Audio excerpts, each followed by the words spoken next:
ನಾನೇನು ಕೊಟ್ಟಿಲ್ಲ, ದನದ ಗೊಬ್ಬರ ಬಿಟ್ಟರೆ ಇನ್ನೇನು ಕೊಟ್ಟಿಲ್ಲ. ಇದುವರೆಗೂ ನಾವು ನೀರೇ ಬಿಟ್ಟಿಲ್ಲ.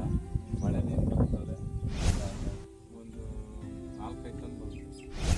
1 kg ಎಷ್ಟು ರೂಪಾಯಿ ತನಕ ಕೊಡ್ತೀವಿ? ಅವನು 120 ರೂಪಾಯಿ ಸೀಮೆಗಳು ಒಂದೇ ಅದೇ. ಎಲ್ಲರಿಗೂ ನಮಸ್ಕಾರ.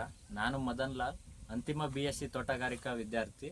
ಇಂದು ನಾವು ದೊಡ್ಡಸಾಗರಹಳ್ಳಿ ಗ್ರಾಮದ ಮನು ಅಣ್ಣವರ ಹೊಲದಲ್ಲಿದ್ದೀವಿ. ಇದು ಗ್ರಾಮೀಣ ತೋಟಗಾರಿಕಾ ಕಾರ್ಯಾನುಭವ ಕಾರ್ಯಕ್ರಮದಡಿ ನಾವಿವತ್ತು ಡ್ರ್ಯಾಗನ್ ಫ್ರೂಟ್ ಬೇಸಾಯ ಕ್ರಮದ ಬಗ್ಗೆ ತಿಳ್ಕೊಳ್ಳೋಣ ಬನ್ನಿ.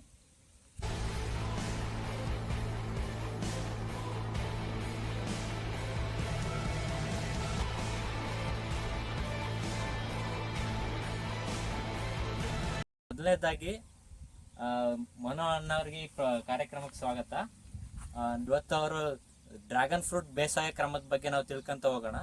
ಮತ್ತು ನೀವು ಈ ಡ್ರ್ಯಾಗನ್ ಫ್ರೂಟ್ನ ಬೆಳಿಬೇಕು ಅಂತ ಎಷ್ಟು ವರ್ಷದಿಂದ ಅನ್ಕೊಂಡ್ರಿ, ಮತ್ತೆ ಯಾಕೆ ಬೆಳೆದ್ರಣ? ಇದು ನೀರು ಕಮ್ಮಿ ಅಂತ ಹೇಳಿದ್ರು, ಅದಕ್ಕಾಗಿ ನಾವು ಬೇರೆ ಮಡಿಕೇರಿ ಕಡೆಯಿಂದ ತರಿಸಿ ಒಂದು 300 ಗಿಡ ತಗೊಂಬಂದು ಉಳಿದ್ವಿ. ಅದು ನೀರೇನು ಬೇಕಾಗಿರಲಿಲ್ಲ. ಇದುವರೆಗೂ ನಾವು ನೀರೇ ಬಿಟ್ಟಿಲ್ಲ. ಮಳೆ ನೀರು ಬರ್ತದೆ, ಅದು ಆಯ್ತು. ನಾನೇನು ಕೊಟ್ಟಿಲ್ಲ, ದನದ ಗೊಬ್ಬರ ಬಿಟ್ಟರೆ ಇನ್ನೇನು ಕೊಟ್ಟಿಲ್ಲ ನಾನು. ದನದ ಗೊಬ್ಬರ ವರ್ಷಕ್ಕೆ ಎಷ್ಟು ಸಲ ಕೊಡ್ತೀವಿ? ವರ್ಷಕ್ಕೆ ಒಂದ್ಸಲಿ ಕೊಡ್ತೀನಿ. ಈಗ ನಾವು ಮಳೆ ಬಿದ್ದಿದ್ದಲ್ಲ, ಆ ಟೈಮಲ್ಲಿ ನಾವು ಕೊಡ್ತೀವಿ ಅಷ್ಟೇ. ಗಿಡಕ್ಕೆ ಎಷ್ಟು ಕೊಡ್ತೀರಾ? ಗಿಡಕ್ಕೆ ಒಂದು 2 ಬೇಸಿನ್ ಕೊಡ್ತೀವಿ. ಮತ್ತೆ ಇದರಲ್ಲಿ ಕಟ್ಬೇಕಾಗಿ ಬರುತ್ತೆ, ಯಾವ ರೀತಿ ಕಟ್ತೀರಾ ಅಂತ? ಕಟ್ಕೊಂತ ಇರ್ಬೇಕು, ವಾರಕ್ಕೆ ಒಂದೊಂದ್ಸರಿ ಕಟ್ತಾ ಇರ್ಬೇಕು. ಅದು ಚಿಗುರು ಬರ್ತಾ ಇರ್ತದೆ, ಅದು ಕಟ್ಕೊಂಡು ಹೋಗ್ತಾ ಇರ್ಬೇಕು. ಆ ಚಿಗುರು ಔಷಧಿ ಹೊಡೆಕೊಬೇಕಾಗ್ತದೆ. ಏನಿಲ್ಲ ಇದಕ್ಕೆ ಔಷಧಿ ಅಂದ್ರೆ ಈ ಕೋರೋಪಾಸು, ಅದು ಬಿಟ್ಟರೆ ಇನ್ನೇನು ಹೊಡಿತಾ ಇರಲಿಲ್ಲ. ಸೀಮೆಗಳಿಗೆ ಮಾತ್ರ ಈ ಸುಳಿ ಇರ್ತದಲ್ಲ, ಆಯ್ತಲ್ಲ, ಈ ಸುಳಿಗೆ ಸೀಮೆಗಳು ತಿಂದಾಗ್ತದೆ. ಸೀಮೆಗಳು ಬರ್ದಿದ್ದಂಗೆ ನೋಡ್ಕೊಳ್ಳೋಣ ಅಷ್ಟೇ, ಅದಕ್ಕೆ ಇನ್ನೇನಿಲ್ಲ. ನೀವು ನಾಟಿ ಮಾಡಿ ಎಷ್ಟು ದಿನಕ್ಕೆ ಹಣ್ಣು ಸ್ಟಾರ್ಟ್ ಆಗುತ್ತೆ? ಅದು 1.5 ವರ್ಷ ಬೇಕು, 18 ತಿಂಗಳು ಬೇಕು. ಆ 18 ತಿಂಗಳು ಮಧ್ಯದಲ್ಲಿ ಏನಾದ್ರು ಮಧ್ಯದಲ್ಲಿ ಬೆಳ್ಕೊಂಡಿದ್ರ ಇಂಟರ್ ಕ್ರಾಪ್ ಅಲ್ಲಿ? ನಾವು ಕುಂಬಳಿ ಬೀಜ ಹಾಕಿದ್ವಿ, ತೊಗರಿ ಹಾಕಿದ್ವಿ ಮೊದಲು.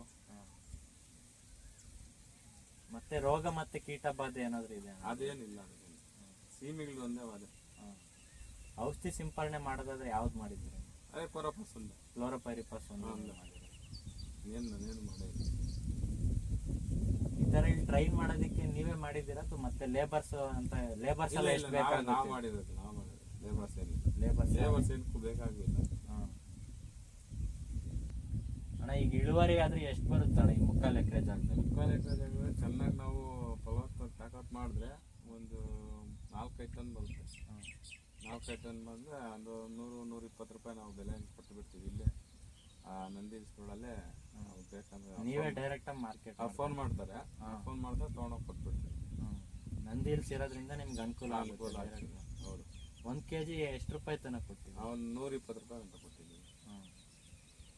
ಆದಾಯ ಹೆಂಗಿದೆ ಅಣ್ಣ ಇದ್ರ? ಪರವಾಗಿಲ್ಲ, ಆದಾಯ ಚೆನ್ನಾಗಿದೆ. ನಾವೇನು ಅದ್ರ ಮೇಲೆ ಇನ್ವೆಸ್ಟ್ಮೆಂಟ್ ಮಾಡಲ್ಲ, ಒಂದ್ಸಲಿ ಮಾಡಿದೆ ಅಷ್ಟೇ. ಇಲ್ಲೇನು ಅದೇನು ಈಗ ಇದು ಎಷ್ಟನೇ ವರ್ಷದ ಬೆಳೆ ಅಣ್ಣ? ಇದು 7ನೇ ವರ್ಷ ಬೆಳೆ. ಈ ಸುತ್ತಮುತ್ತ ಭಾಗದಲ್ಲಿ ದ್ರಾಕ್ಷಿ ಮತ್ತೆ ದಾಳಿಂಬೆ ಜಾಸ್ತಿ ಇದೆ, ಆದ್ರೂ ನೀವು ಡ್ರ್ಯಾಗನ್ ಫ್ರೂಟ್ಗೆ ಹೋಗಿದ್ದೀರಾ ಯಾಕೆ? ಅಂದ್ರೆ ನಮ್ಗೆ ನೀರಿಲ್ವಲ್ಲ, ನೀರಿಲ್ಲದ ಕಾರಣಕ್ಕಾಗಿ ಇದಕ್ಕೆ ನೀರು ಕಮ್ಮಿ, ಅದಕ್ಕೆ ಕಮ್ಮಿ ಅಂತ ಹೇಳಿದ್ರೆ ನಾವು ಇದು ಮಾಡಿದ್ವಿ. ದ್ರಾಕ್ಷಿ ಹಾಕಿದ್ವಿ, ನೀರಿಲ್ದಿರ ದ್ರಾಕ್ಷಿ ಕಿತ್ತಾಕಿದ್ವಿ. ಆಮೇಲೆ ಅದೇ ತಗೊಂಬಂದು ಇದು ಡ್ರ್ಯಾಗನ್ ಫ್ರೂಟ್. ಸರಿ, ಇಷ್ಟೊತ್ತು ನಮ್ಮ ಜೊತೆ ಮಾಹಿತಿ ಕೊಟ್ಟಂತ ಮನು ಅಣ್ಣವ್ರಿಗೆ ಹಾಗೂ ಎಲ್ರಿಗೂ ಧನ್ಯವಾದಗಳು.